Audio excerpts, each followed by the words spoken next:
ببین رفیق، یه روز توهمی به نام زندگی تموم میشه و همه ما زیر آواری از خاک و سنگ به دست فراموشی سپرده میشیم. یه روزی آخرین نفری هم که ما رو میشناخت برای همیشه دفن میشه. خیلی سخت نگیر به خودت، لازم نکره مثل ربات نظم داشته باشی، لازم نکره شب و روزت رو حروم کنی.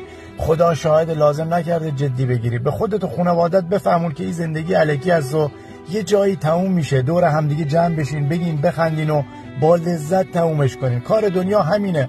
متاسفانه انسان ها مدام در حال خریدن خاک و زمین هستن، خاک هم در حال گرفتن خود انسان ها. نه چشم انسان سیر میشه نه خاک.